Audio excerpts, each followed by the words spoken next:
think I was lucky in the sense that I didn't give up. I didn't give up. I said, what the heck, I'm gonna educate myself. Yeah, yeah. But I had this one habit at that time when I was young. I read a lot. I read everything I could get my hands on, but that only increased my desire to get that higher education. So I did that. Yeah, I like reading as well. I mean, you definitely learn a lot from books, and it makes you a lot more worldly. You can experience things on paper that you can't necessarily experience in real life as well. So, very interesting. With Section 35, again, I think it's quoted a lot from a lot of various indigenous groups, people, all that kind of stuff. My question, the term Aboriginal. What does that really mean? What does the government see that, and what's your interpretation of that? Let's. I'm going to sort of skirt around it a bit because, in a sense, it's only a name. It's not really that important. What's important is the fact that they recognize Aboriginal and treaty rights, and when we were sitting in the committee room there. There was a desire. We didn't have the time to sit down and work out an interpretation of it, and which was the best thing in the world, because keeps it open-ended. Because the government of Canada, their Aboriginal and treaty rights are over in Europe or Britain someplace, and they could interpret their own. But for here, the only ones that can interpret it is us. So I was thinking of that at the time. They want to get into interpretation, but they can't. It's only us that can do it. Yes. So Aboriginal treaty rights are totally our interpretation, and it's wide open. It was very calculated, I think, to include that in there. Yeah, their court system can't touch it because it's just part of this legal racist scheme they call confederation. Yeah. And it can show the whole thing as racist, It's in my mind, it's pure legal fiction. And the other thing is, I tell people that when I give you an opinion, my opinion is based on our traditional past, our traditional rules. My discussions with my elders, which are way back, and I had a lot of them. And but I said the important thing here is that I only have one opinion. All your Caucasian lawyers and that, they'll have hundreds of opinions. They can all be different. I only have one, and it applies all across the country. U.S. and here, and around the world actually. So when they argue with me about, hey, this opinion says this one says that, I said it's a bunch of nonsense. It's legal fiction. Now you understand more of the rationale behind it rather than the meaning. The meaning don't mean anything because they would take the meaning and use their legal words that would somehow give them all sorts of advantage. I was doing land claims research work before, and I'd never been in politics. I was a technical person. I had a couple of our elders, they pushed me into this. They said they recognized something that I would have, be best if I worked for our people. So I had an uncle just pushed me, and got me into university, and then I took off. I did the land claim stuff, and pretty soon I was so successful there, and I was making things move all over the place. All of the work I was doing on land claims, Indian rights, and that, it bothered me that we've got all of these rights. Well, matter of fact, we even won the war to save all the boundaries for what's now Canada. But when we won the war, that was all our land. And the British ran away. They, my says, well, some of them give themselves up to their American cousins. I said, yeah, they could get a free ride back to England on the empty slave ships. And that's what happened. That's what happened. But our position on our rights is totally intact as of 1814. And even, the creation of confederation here is it was a racist exercise, and I think it doesn't take away our rights. Now they try everything using their court system to try to denigrate it, try to trivialize it, and that. But that's essentially what they're doing. But they can't take it away. And now with Section 35 in, now it's up to each First Nation to determine what your traditional rights were.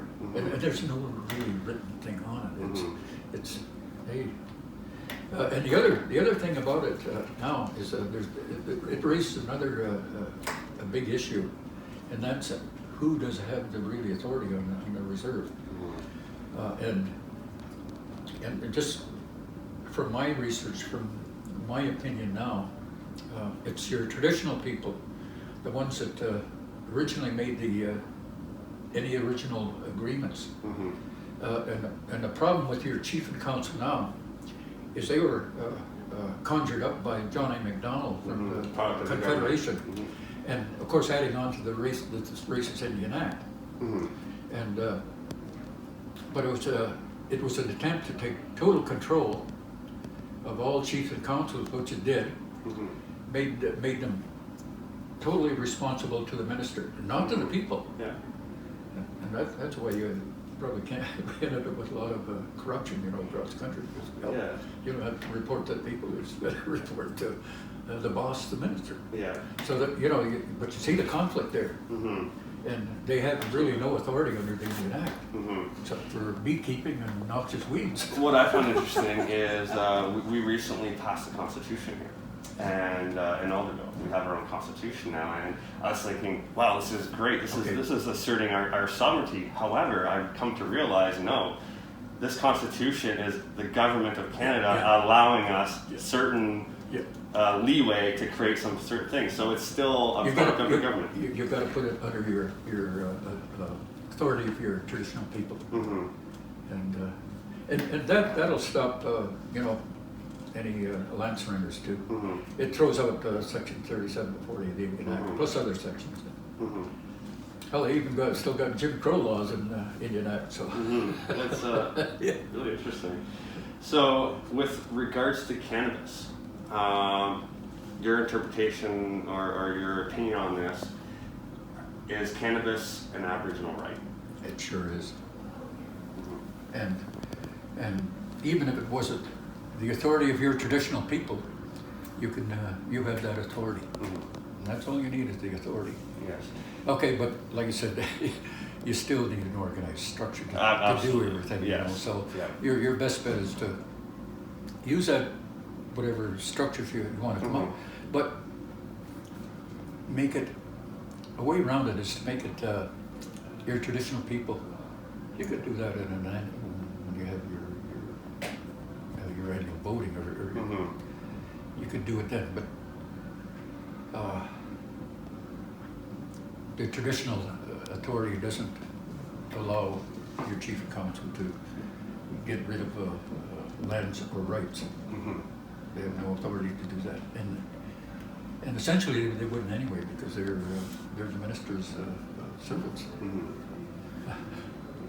Okay, now I just want to get back to the politics. After me doing all of those tasks for the union, a bunch of chiefs come to me. We want you to run for our leader. the president of the Union of Ontario Indians. Mm-hmm. So I did. I got in by a huge majority, and I took it from it being I think when I took over, it had staff of about 8, huge debt, and I took it up. I built it. Hell, I even had a surplus of money.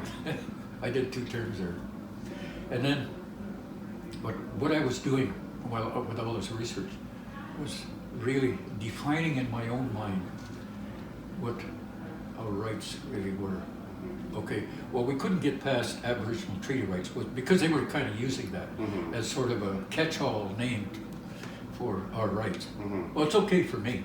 Okay, because we just got to define. And only we can do that. Okay, and it's not a bad term. But it's in the Constitution. Nothing else is. Nor will you ever get anything else in it. So we got to work with that, and we'll really make it ours. So. And I think the Creator, you guys were able to put that into the Constitution, because that's enshrined and has protected our rights. Yeah, and there's actually an interpretation of section of our rights in the AFN. We did that at the same time. We sat down and went through with the whole process of our Indian government, or if you want to call it that, but our traditional role as nations.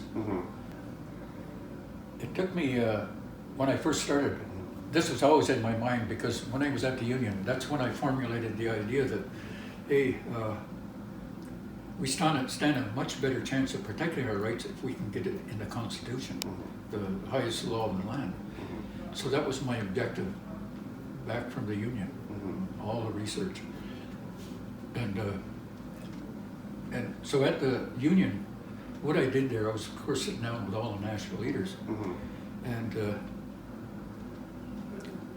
maybe I was probably one of the loudest there, because I had this objective, hey, we got to get us in the Constitution. So I really promoted it. And then eventually, the national leader's job came up, and I was trying to get what I thought was the most intelligent guy in Canada to run, and I would support him, but none of them wanted to run. They all were too smug and whatever to it. So I said, well, I'll take a shot at it. At least, if I can't support you, maybe you can support me, and I'll get this. I'll get our rights protected in the Constitution. And of course, none of them would believe me, but you got it done. And I was always having tough time, but I probably lobbied every cabinet minister, every MP several times, and to make sure I opened an office in England, and I lobbied around the world. And that's when Critchman comes to me. Of course, I'm in the committee rooms in Ottawa a lot, and pulls me over aside. He says, Mr. Riley, you, come here. He said, I've got to talk to you. It's really important. Sure. So we went down the hall, and it was quiet. He says, look, he says, if you will close your office in England, we will give you your protection for Aboriginal treaty rights. And he said, put him there. That's how it got it. Very interesting. Have you ever pondered what it would be like if that wasn't in the Constitution? Yeah, it'd be just total confusion. There'd be racism, there'd be fights, there'd be everything, all confusion all over the country. I'd probably achieved a lot of notoriety with this, and now everybody was interested in the national, and so we had all the Crees gang up on me, and they want to, hey, I want to be here. But the only thing that was left in there, like everybody thought, well, we got to sit down and negotiate an interpretation, and but they're not. They're coming from sort of the white man's point of view that everything's got to be under their law, that kind of thing. And my thoughts were, no.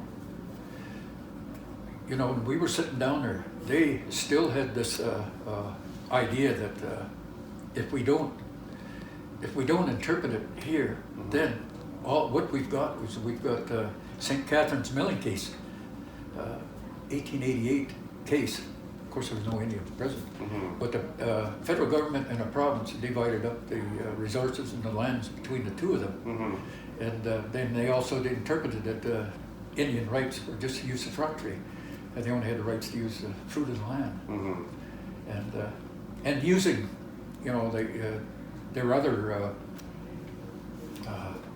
philosophy, the doctrine of discovery. They were, even the Indian Act is permeated with bits and pieces of the doctrine of discovery, which says Indians can't own land, we can enslave them, we can totally control them. So all of that's part of the Indian Act and part of the doctrine of discovery. Okay, now, they were absolutely, I think, satisfied that, well, even if we didn't get to an interpretation, they're going to do the interpretation using the 1880 St. Catherine's milling case. But I know different. Yeah. Only one's going to interpret it, it's us. Yeah, we've met with Minister Blair. Tom was actually filming it, and we were at a conference in Ottawa, and he got up there and he was acknowledging the Algonquin lands and thanking you know, the Algonquin for allowing him to be on the lands. Yeah. So after you know, he gets up and does a speech and stuff, you know, I had the opportunity to ask him a question, and I said to him, I was like, you know what? I really respect you and appreciate you acknowledging that you're on Algonquin lands. I said, under that understanding, do you feel they have the right to control their natural plant-based medicines on their territory? And you know, he was in a tough spot, and he answered yes to that, which I thought was a pretty strong moment. I felt proud of myself for that moment. Just words, but it's things like that. You know, we got to get them, you know, acknowledging, yes, we have these rights to be able to do this, and the more we get them to acknowledge it, the more it's harder for them to backtrack on that. And you know, so I think that's a good step forward. And one of the things, and I quoted this a few times, I was at a conference, I think it was one of the first ones I was at with Tom, and there was an elder speaking, I wish I could remember who it was, but he was talking about, you know, our future generations, our 7 generations. And he says, we're holding on to our generations, you know, our babies in our arms like this. And he's like, every time we go to the government, to reach out to the government, we're losing hold of our, you know, of our future. You know, we're losing our traditions, cultures every time we put our hand out like that. And again, that's why I think cannabis is an opportunity to become more self-sufficient. So you need an economy, and that's what every community across the country needs. An economy. And if they purposely kept us out to make us so dependent on them that they could get at all the resources. And we see the benefit here. Like, sure, there are some people that are still anti-cannabis, and you know, I don't hold any disregard to them or think ill of that. I find a lot of it's just lack of education, and you know, it's been ingrained to us. You know, even my grandparents, things like that, it was even ingrained to them at that point that cannabis was bad. You know, it's the devil's lettuce and all that kind of stuff. So, you know, I believe you know, this plant. You know, Indigenous people use the plants and stuff. I can't believe there was this plant around here, be it hemp form or whatever, that we didn't use this plant for things. And we've been finding history of that. My uncle was using it from the 1900s. And he grew it. He dried it and, or, you know, he knew how to do it, and everybody, that just caused everybody to kind of look at him kind of weird, you know? But he was so far ahead of everybody else. So. And it's odd, like now that it's legal, even, you know, in areas you're allowed to use cannabis in Canada, it's still, you find yourself, if you're smoking a pre-roll joint or whatever, you're still kind of kind of looking back. It's a very odd feeling to be able to do that publicly. It almost feels dirty, and it's wrong, you know. It's just because that's been ingrained in us to feel that way. So it kind of sucks that way. But what you've got here is you've got community acceptance. That's traditional. They can't get around that. Nor can they find something to intercept it. there's absolutely nothing they can do. Mhm. You know, I mean, every time they challenge Section 35, we've went over 300 cases in a row on it. Mhm. So, Do you think the government will try, attacking the they'll cannabis probably market? try to move in for some control. But I don't think you're going to see the feds so much. I think it's more the province. Yeah, like But I'm seeing what they're doing. It's very smart. They're kind of leaving First Nations alone almost, but their plan is to take us out through our fishing through the OCS stores and the government stores, Yep, and we're already exactly. starting to see that. I'm already noticing at my store the increased pressure because they are dropping their prices. And most First Nations, we're not near an urban center, right? So we need a way to be able to draw people out to our communities. And going through a government model, why are people going to come out to a reserve when they can go to an urban center that's closer, pay the exact same price for the exact same product? Yeah. We lose our advantage that way, And so I think it's important to... But they don't have all the products you have. That's correct, They right? don't. And they don't believe in it as a medicine. You can't even mention it as a medicine. They couldn't set up the infrastructure to compete with you. Yeah. That's the problem, because it's just too expensive in their world. And Yeah, exactly. So, the competition isn't my neighbors in my own community that are running the dispensaries. No, our competition is the government stores that are opening. Their platform, the way they've designed it, is to actually take out the black market, and they're viewing Indigenous dispensaries as black market. We're the red market. We're not black market. I don't, support the black market products. I don't support criminal organizations. I do supporting our own Indigenous people and creating an economy based off of a plant that grows naturally. Yeah. And I believe exactly the same.